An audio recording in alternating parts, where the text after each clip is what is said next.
भाजपा केवल ड्रामाबाज कंपनी है। जैसे जनता से नाराज़ होती है, कौन को ये फंडा ले आते हैं। अब जिस तरह से पूरे देश की जो अभी भारत पाकिस्तान के बीच में जो युद्ध हुआ और उसमें पूरा देश की जनता, पूरी पार्टियां, हमारी पार्टियां, सब की सब उनके पीछे मजबूती से खड़ी थी। आप जो भी कार्रवाई करनी है जो करो। लोकसभा चुनाव के बाद में कांग्रेस ने बीजेपी के खिलाफ मोर्चा खोल रखा है। मुद्दा है संविधान की रक्षा का। देश भर में संविधान बचाओ अभियान के तहत कांग्रेस सड़कों पर है और इसी कड़ी में दौसा में भी जोरदार बैठक का आयोजन किया गया। बैठक में कांग्रेस के दिग्गज नेता जुटे और एक स्वर में ऐलान किया कि बाबा साहब के संविधान से कोई छेड़छाड़ नहीं होने देंगे। दौसा से सांसद मीणा ने तीखे शब्दों में बीजेपी को घेरा और बोले, बीजेपी ड्रामेबाज कंपनी। जब जब जनता नाराज होती है, बीजेपी कोई नया ड्रामा लेकर के आ जाती है। अभी हाल ही में भारत पाकिस्तान संघर्ष हुआ, पूरा देश एकजुट था, लेकिन जो कदम सरकार को उठाने चाहिए थे वो नहीं उठाए गए। अब जनता का ध्यान भटकाने के लिए तिरंगा यात्रा निकाल रहे हैं। भाजपा केवल ड्रामाबाज कंपनी है। जैसे जनता से नाराज़ होती है, कौन को ये फंडा ले आते हैं। अब जिस तरह से पूरे देश की जो अभी भारत पाकिस्तान के बीच में जो युद्ध हुआ और उसमें पूरा देश की जनता, पूरी पार्टियां, हमारी पार्टियां, सब की सब उनके पीछे मजबूती से खड़ी थी। आप जो भी कार्रवाई करनी है जो करो।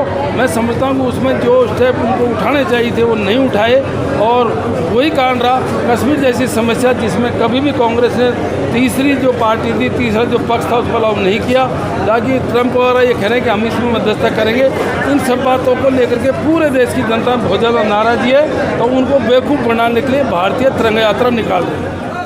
उन्होंने अमेरिका के राष्ट्रपति ट्रंप के बयान का जिक्र करते हुए कहा कि कांग्रेस ने कभी भी कश्मीर जैसे मुद्दे में किसी तीसरे पक्ष को स्वीकार नहीं किया, जबकि बीजेपी सरकार के रवैये से देश की जनता खुद को ठगा हुआ महसूस कर रही है।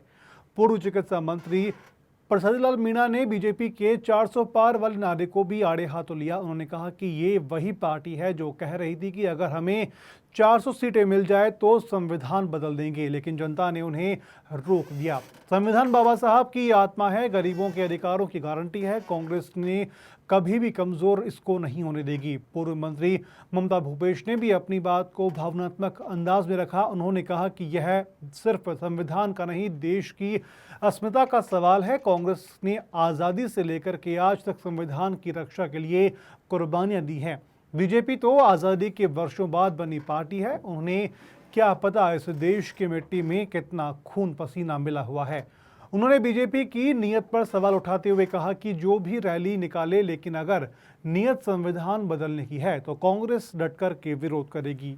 पूर्व मंत्री और दौसा जिला प्रभारी शकुंतला रावत ने कहा कि संविधान की रक्षा के लिए कांग्रेस एकजुट। बीजेपी की 400 सीट वाली योजना को जनता ने फील कर दिया। संविधान में क्या बदलाव करना चाहते हैं यह खुद उन्हें पता नहीं है।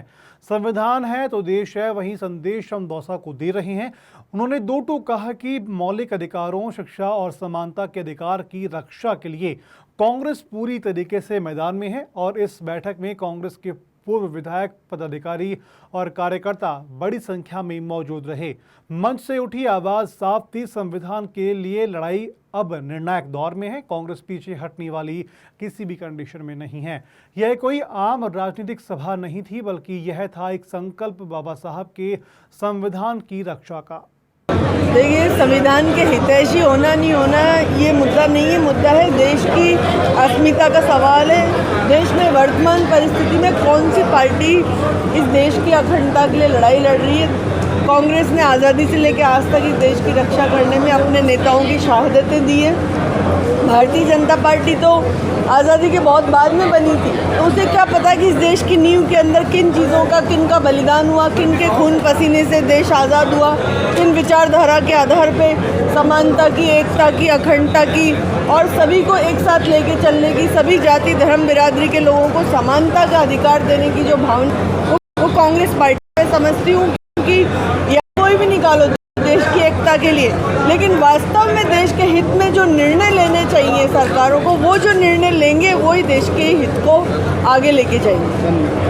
मैसेज कांग्रेस देना चाह रही है संविधान बचाओ अभियान चलाना। आप देखें कि बीजेपी के जब देश का चुनाव हुआ तो शीर्ष बीजेपी ने ये नारा दिया कि संविधान में बदलाव करेंगे और 400 पार सीट आएंगी। तो जो उनकी मंशा थी, पहली बात तो देश ने वो फेल कर दी कि संविधान में कैसे बदलाव लाएंगे। उन्हें ये नहीं पता कि जिस संविधान में बदलाव की वो बात कर रहे हैं, उस संविधान से, बाबा साहब भीमराव अंबेडकर के संविधान से पूरा देश चल रहा है। जो हमारे अधिकार है, मौलिक अधिकार है, पूरा शासन और प्रशासन है, और विधानसभा और संसद है, राज्यसभा है, ये सब संविधान की धाराओं पे, संविधान के नियमों के आधार पे चलती हैं। तो ये इस तरीके की बात करते हैं, तो क्या देश को बिखेरना चाहते हैं? आप देख रहे हैं कि वो संविधान की बात करते हैं। तो हम ये चाहते हैं, कांग्रेस पार्टी पूरे देश के साथ खड़ी है कि संविधान से हम छेड़छाड़ नहीं करने देंगे।